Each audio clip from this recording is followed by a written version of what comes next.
Dhananjay Hettiarachchi on the powers of association.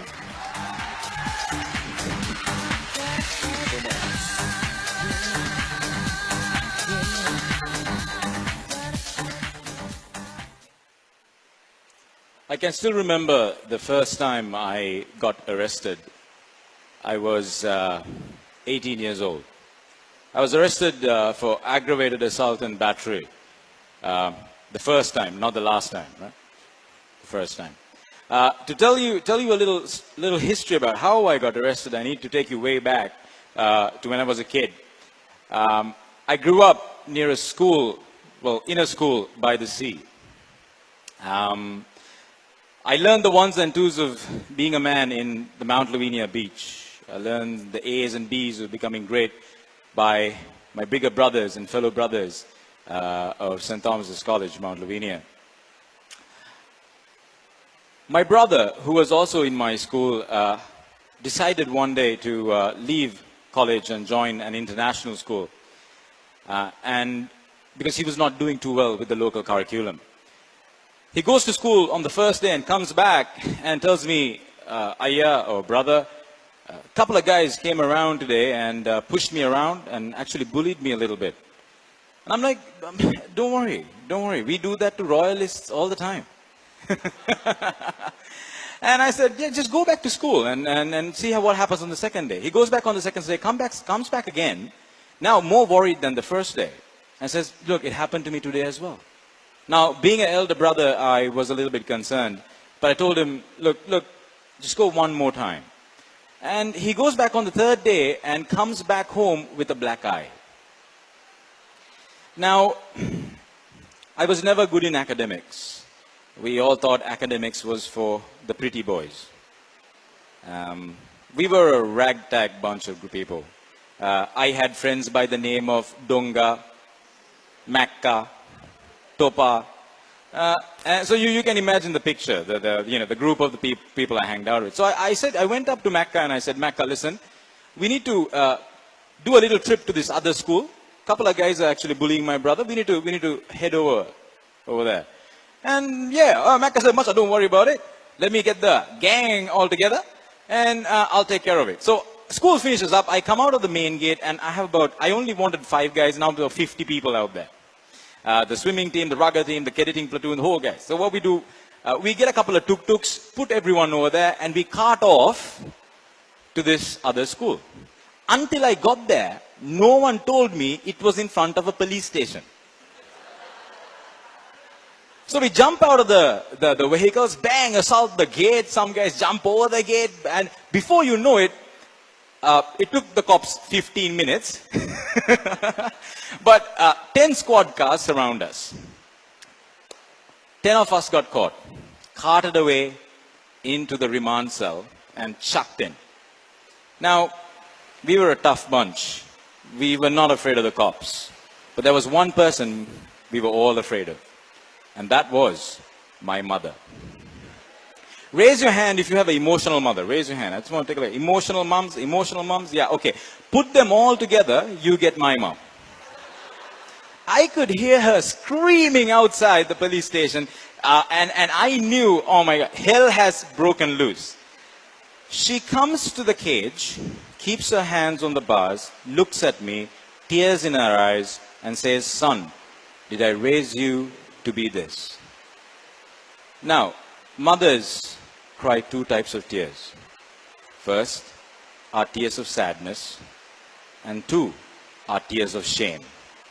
Now, when a son sees a mother cry tears of shame, that's a life-changing moment for those of you who have experienced it. I looked at my life and I realized I'm not going anywhere. I mean, it didn't help. The very following day, I got my A-level, advanced level results. I didn't get 3 A's. I didn't get 3 B's, I didn't get 3 C's, and I didn't get 3 S's. Now, something strange that happens in Sri Lanka is, unless you get into a university, you're like left in the dark. All of my friends got into foreign universities, Leicester, Harvard, Oxford, even Makka got into a university. I'm like, how did you do it? And here I am, left all alone in Sri Lanka. And I start going into a depression. Watch TV, go to sleep, watch TV, go to sleep, completely lost. I mean, this situation is faced by kids in Sri Lanka. I mean, unbelievable. My dad walks into the room and says, son, okay, all right, that's all right. You couldn't get into a university, that's fine. But there is this exam called CIMA, right? And that's Chartered Institute of Management Accountants. Why don't you start doing CIMA? And I'm like, yeah, why not? I mean, I'm pretty good at accounting, though I have never tried it in my life. And I start doing this exam, and the only thing that happened was I lost my hair. I'm going to the classes, sitting the exam failing, sitting the exam failing, sitting the exam failing. Now I call it, it's the exam you do when you fail A-levels. So it wasn't working out. I go back into my depression now, and everyone's now getting themselves educated. Dhananjay Hettiarachchi in the room. My mother walks into the room and says, son, okay, you tried your luck at this professional exam. That's fine. We understand. I want to do something as a family. Why don't we do dancing? And I'm like, I'm only used to the big match style dancing. What are we doing? I'm like, okay, yeah, dancing sounds good. So my mom puts me in the car. 4:30 Sunday. Normally I sleep at that time. I was a bit hesitant. Takes me to this dance studio called Rhythm World. And as I entered the door, my mind was blown. I saw people doing the jive, the cha-cha, the samba, the rumba. I was like, wow, I've never seen this before. And in the middle of the dance studio, there was this short girl, very thin, sharp features, pointed chin, shouting out instructions. And that's when I met the first person that would change my life forever. Shiromi Pereira. She comes up to me, looks me dead in the eye and says, son, I see something in you, but I don't know what it is. If you can come here once a week, maybe we could find that something. And I'm like, wow. No one has ever told me they see something in me. And now I start dancing. I do the cha-cha, I'm jiving, I'm doing the waltz, the rumba, the tango. Now my life has become dancing. And I had set my mind that I was going to be a professional dancer, ballroom dancer. I even had a card. Dhananjay Hettiarachchi dancer, will dance for free. And I do this for about 8 months, and now I'm convinced my life is to be a dancer. One day my dad walks into the room again and said, son, we are very proud of you. You managed to stick on to something. I hear that you want to be a dancer. Not exactly the plan I had in mind for you, but that's fine. That's fine. Would you also like to start working? And I'm like, yeah, that's great. That's great. I'm thinking my dad is going to pull some connections, get me under a CEO or a MD as a personal assistant. I didn't mind. Yeah. Carrying around files, no problem, no problem. Now I'm imagining my boss. 6 feet tall, dark long hair, 6-inch skirt, high heels. And now, man, I'm looking forward to meeting my boss. I wake up on Monday, my dad puts me in the car and takes me to number 9 Sumner Place. If you guys haven't been to number 9 Sumner Place, you need to go to number 9 Sumner Place. We pull up at this abandoned house. There is moss growing on the walls, cobwebs outside. My dad asks me to get out. I thought he was dropping a parcel off. Little did I know he was dropping me off. I get down from the car. I go into this hall, very dark. Have you seen those, in the old detective movies, you see the lamp coming down from the ceiling and it becomes a triangle? Have you seen those lamps? Yeah? A couple of those. I take a winding road, take a turn to my right. I see an open toilet, an open kitchen, and a thick wood oak door. I open the door and I see an office room. I was relieved. Inside the office room, I see a bed. Then I see a huge table. And behind the table, there is a huge man wearing a banyan, big holes, and the schoolboy shorts we used to wear. You know, the blue color ones, can you remember, guys? Yeah? The bigger version of it. And he smiles, and I realize he doesn't have teeth. My dad is like, Anton, I want you to meet my fellow. This is the fellow I was talking to you about. I want you to make him a man. And I'm like, Dad, please don't leave me here. I shall do anything you want. And my dad leaves. And there I was looking at a strange man, looking at me, looking at him, with a bed in his office. He looks at me and then says, son, I see something in you, but I don't know what it is. If you can come here once a week, maybe we can find that something. And that was my introduction to Anton Samarasinger, the second person that changed my life forever. All I did for that year was cook for him, clean for him, and wash his car. Every day, 365 days a year. Didn't get paid a single cent. But at 5 o'clock every evening, he used to lie down on his bed and asks me to sit down. And he used to tell me these amazing stories. And we used to have this dialogue. And I used to ask him, sir, how do you be successful? How do you fall in love? How do you get a girlfriend? How do you become great? You know, how do you be powerful? How do you discover yourself? And we used to have this whole discussion, storytelling. And I still consider that to be my first education. At the end of the year, Anton comes up to me and says, son, I've taught you everything I need to teach you. Now it's time for you to go. And I'm like, but sir, I don't want to go. You don't have to pay me. I'll still cook and clean for you. and I asked him this one question. I asked him, sir, how do you become great? He looks at me and says, Talancha, it's very simple. Just dream about it, think about it, and live it every single day of your life. Little did I know then that that was the day I got permission to dream. I became a dreamer that day. Now back at home, I'm still pursuing my dream of becoming a dancer. And as usual, who walks into my room? My dad. He comes to me and says, son, we are very proud of you. Not only have you done dancing, now you have managed to stick on to a job for 1 year. Fantastic. There is this place called Toastmasters. Would you like to go there? And I'm like, I have never heard of this word before. Toastmasters, what is it? And it sounded like a place where you eat. So I was like, okay, fine.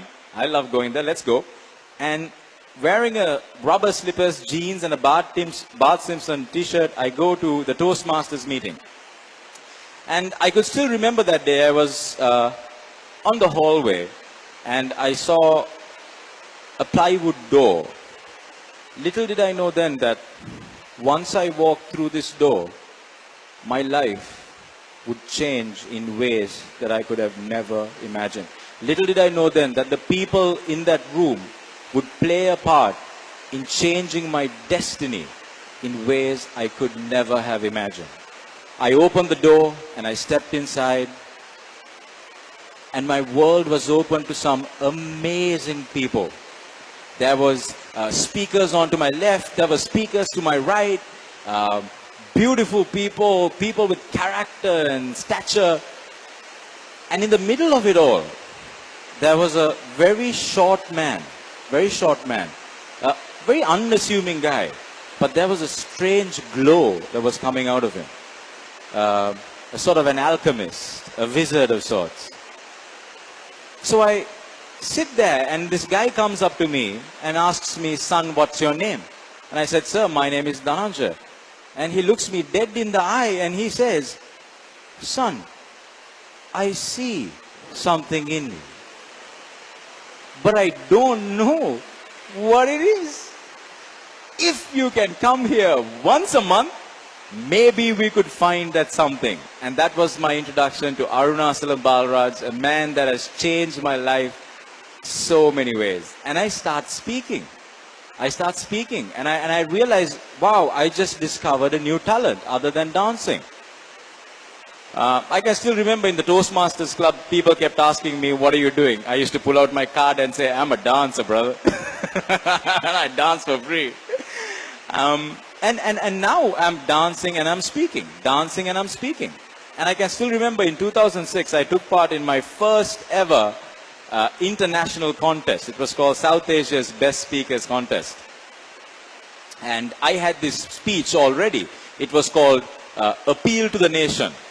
And there was a fellow competitor who was speaking as well. And she's a very close friend of mine and a fantastic speaker, Maheshi Premasinghe. Amazing. And she was doing a speech on Woody Woodpecker. Appeal to the nation, Woody Woodpecker. I mean, come on. And I'm like, I'm going to win this. I get on stage, I do a thundering speech, and I'm like, wow, man, I've got this in the bag. I step down, go to the pool, do a swim, eat lunch, come back for the award ceremony. 4th place winner, some guy from India. 3rd place winner, someone from Pakistan. 2nd place winner, someone from India again. 1st runner-up, another Indian. And I'm thinking, look, Maheshi wasn't that bad. She should have at least got 2nd place. Before I could finish thinking, 1st place winner, Maheshi Premasinghe, Woody Woodpecker. You know how in movies, when you're about to faint, your whole world starts to black out? It really happens. You know, I suddenly realized, man, I've wasted my life. Made a fool of myself. Here I am again. No education, no job. Just went up on stage, made a fool of myself. I could remember I was making a beeline to the exit. And during my speech, there was a small place where I did a salute to the armed forces who was fighting the 30-year war in Sri Lanka. And as I walked to the exit, I saw a little girl following me. As the elevator doors closed up, I saw her doing something with her hands, and I noticed that she was doing that salute. I could still remember that day, and it made me think that, wow, you know, maybe there is a light at the end of the tunnel. I go back home and I go to sleep completely lost. I wake up in the morning to check my email, and back in the day, you didn't get a lot of emails. If you're lucky, you got 1. If you're very lucky, you got 3 forwards. And there was this one email by an address called solutions@slt.net.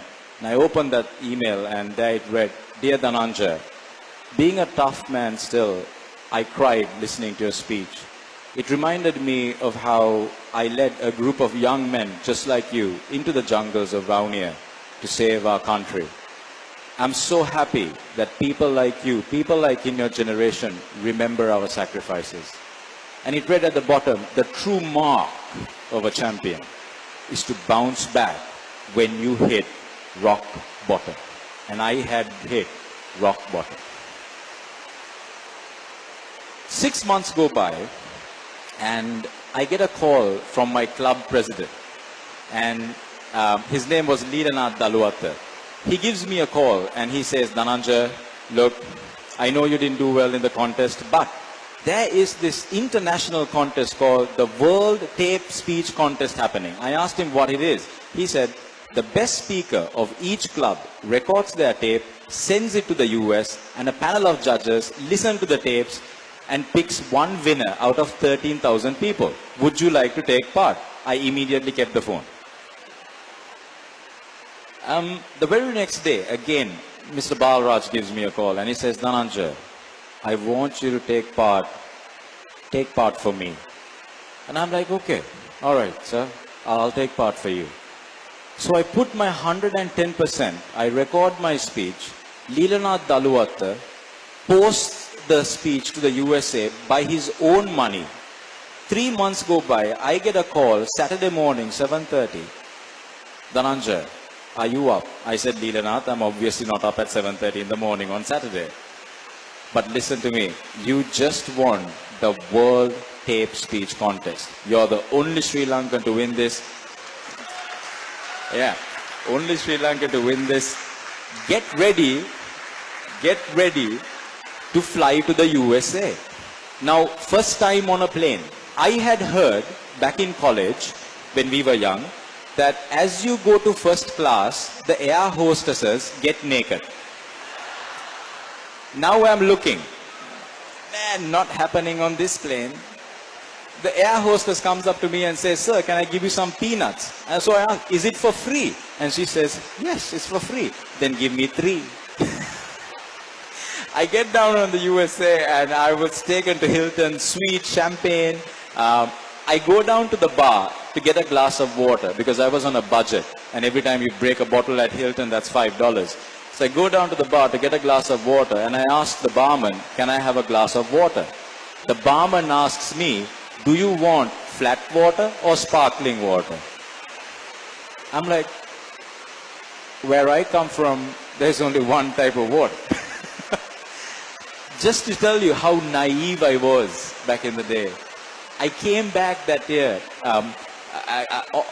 In the same conference, I'm called on stage, President's Dinner Dance, and awarded the title in front of 3,000 people. And you know, the dinner dances in the US are fantastic.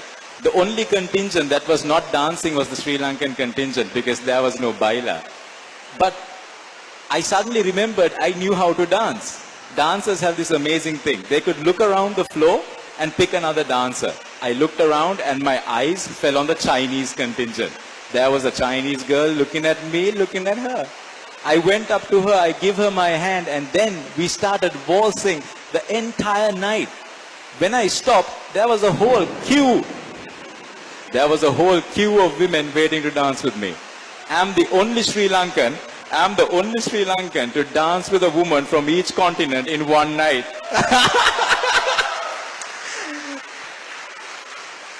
You know, I come back a changed man.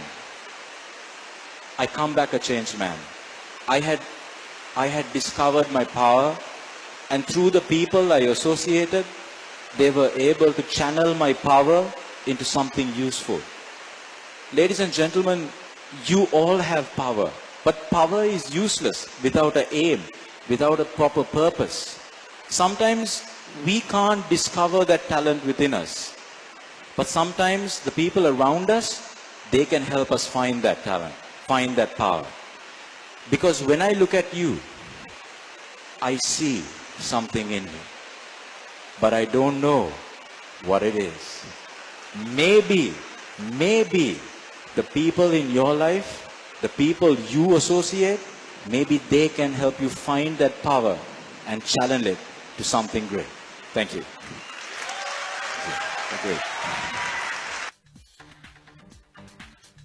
Thank you.